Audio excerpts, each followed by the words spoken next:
اور جب ان میں سے کسی کو بیٹی کے پیدا ہونے کی خبر ملتی ہے تو اس کا منہ غم کے سبب کالا پڑ جاتا ہے اور وہ اندر ہی اندر گھٹنے لگتا ہے، اور اس خبر بد کے سبب جو وہ سنتا ہے لوگوں سے چھپتا پھرتا ہے، سوچتا ہے کہ آیا ذلت برداشت کر کے لڑکی کو زندہ رہنے دے یا زمین میں گاڑ دے۔ دیکھو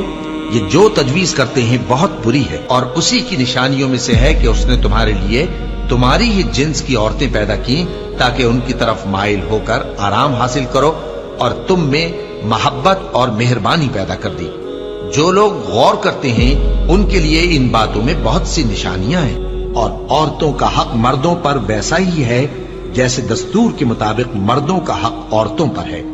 البتہ مردوں کو عورتوں پر ایک درجہ فضیلت ہے، اور اللہ غالب ہے، صاحب حکمت ہے۔ اے پیغمبر صلی اللہ علیہ وآلہ وسلم، اپنی بیویوں اور بیٹیوں اور مسلمانوں کی عورتوں سے کہہ دو کہ باہر نکلا کریں تو اپنے چہروں پر چادر لٹکا کر گھونگھٹ نکال لیا کریں، یہ چیز ان کے لیے موجب شناخت و امتیاز ہوگی تو کوئی ان کو ایذا نہ دے گا، اور اللہ بخشنے والا ہے، مہربان ہے۔ اور کسی مومن مرد اور مومن عورت کو حق نہیں ہے کہ جب اللہ اور اس کا رسول کوئی بات طے کر دیں تو وہ اس کام میں اپنا بھی کچھ اختیار سمجھے،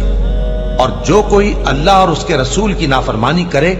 وہ بالکل گمراہ ہو گیا۔ مسلمانوں، تمہاری عورتوں میں جو بدکاری کا ارتکاب کر بیٹھیں ان پر اپنے لوگوں میں سے 4 شخصوں کی شہادت لو، اگر وہ ان کی بدکاری کی گواہی دیں تو ان عورتوں کو گھروں میں بند رکھو یہاں تک کہ موت ان کا کام تمام کر دے، یا اللہ ان کے لیے کوئی اور سبیل پیدا کرے۔ اور جو 2 مرد تم میں سے بدکاری کریں تو ان کو ایذا دو،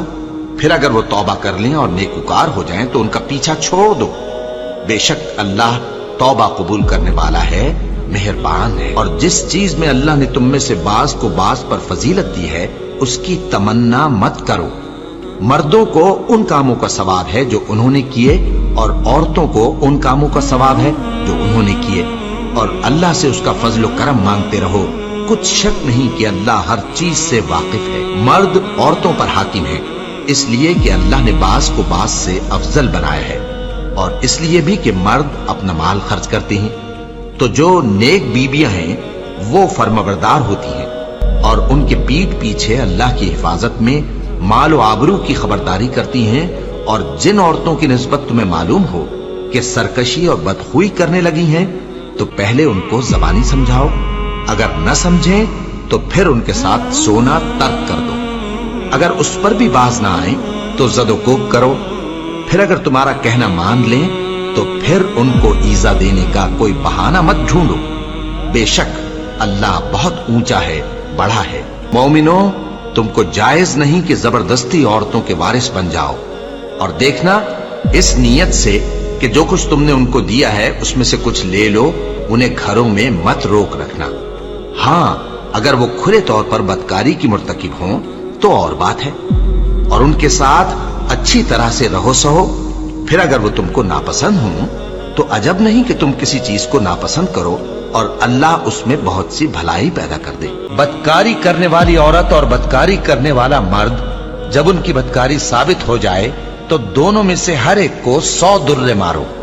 اور اگر تم اللہ اور روز آخر پر ایمان رکھتے ہو تو اللہ کے قانون کو نافذ کرنے میں تمہیں ان پر ہرگز ترس نہ آئے، اور چاہیے کہ ان کی سزا کے وقت مسلمانوں کی ایک جماعت بھی موجود ہو۔ بدکار مرد تو بدکار یا مشرک عورت کے سوا کسی سے نکاح نہیں کرتا، اور بدکار عورت کو بھی بدکار یا مشرک مرد کے سوا اور کوئی نکاح میں نہیں لاتا، اور یہ یعنی بدکار عورت سے نکاح کرنا مومنوں پر حرام ہے۔ اور جو لوگ پرہیزگار عورتوں کو بدکاری کا عیب لگائیں اور اس پر 4 گواہ نہ لائیں تو ان کو 80 درے مارو، اور کبھی ان کی شہادت قبول نہ کرو، اور یہی بد کردار ہے۔ ہاں جو اس کے بعد توبہ کر لیں اور اپنی حالت سنوار لیں تو اللہ بھی بخشنے والا ہے، مہربان ہے۔